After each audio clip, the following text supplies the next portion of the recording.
kamusta po kayo? Na-try niyo na po bang gumawa ng ganitong recipe? Kung hindi pa ay gagawa tayo sa araw na ito. Gamit lamang po natin ay ang cocoa powder at cornstarch ay makagagawa ka na ng ganito kasarap na dessert. Tsak, mag-e-enjoy ka kasama ang iyong pamilya. Madali lamang po itong gawin. At simple lamang din po ang mga ingredients. Kaya naman, simulan na natin. Maglagay po tayo ng isang sachet ng white gulaman sa isang kaserola. Kasunod po nito ay maglalagay po tayo ng 3 cup cornstarch. Ito po ay ating salain para mapino po siya. Sunod ay ang 3/4 cup ng cocoa powder. Ganon din po ang ating gagawin. Salain po natin ito para maging pino at maging maganda mamaya ang result ng ating gagawin. Kapag nahalo na po natin itong mabuti ang ating mga dry ingredients, maglagay naman po tayo ng 3/4 cups of water. I-dissolve po natin ito. I-mix natin mabuti hanggang sa matunaw lahat ng dried ingredients. Sunod ay ang 1 can evaporated milk at 1 can chocolate condensed. So marami po kayong mabibili na ganyan sa bayan. Actually, iba-iba ng flavor ng condensed ngayon. Kaya naman, bumili na po kayo ng ganyan. 1 teaspoonful ng vanilla extract maglagay po tayo para maging mabango ang amoy.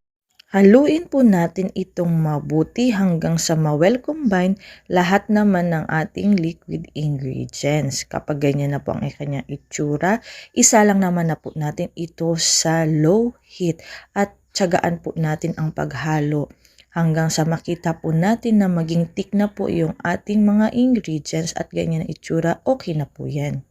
Isalin naman na po natin ito sa isang lagayan. I-chill po natin ito sa loob ng 3 hours or buong magdamag ay pwede po. Pero kung wala po kayong ref ay wala namang problema kasi titigas din naman po yan. At maganda din naman po ang result. So after overnight na aking pagpapalamig dyan sa aking ginawa ay ganyan na po yung naging itsura niya. Ayan, at sinimulan ko na hatiin ito at talaga namang napaka-perfect ng pagkakagawa. Napaka-smooth at talaga namang napaka-fluffy din ng results. Ayan na po yung kanyang itsura. So dahil nga meron namang natirang kunting chocolate condensed doon sa lata ay ibinuhos ko na rin po ito sa ibabaw para magkaroon din naman siya ng design. Ganyan na po at napakasarap niyang tignan. So ano pang hinihintay natin? Tikman na natin ito kung talagang perfect yung pagkakaluto ng chocolate jelly. Kaya naman, tikman na natin. Wow, grabe, napakalambot niya mga kabsat. At nung tinikman ko po ito, wow, kakaiba yung lasa. Perfect na perfect. Alam niyo po, masarap siyang dessert. Hindi siya masyadong matamis, sakto lang ang lasa at pwedeng-pwede po ninyo itong panghanda sa Pasko. Yun lamang. Bye!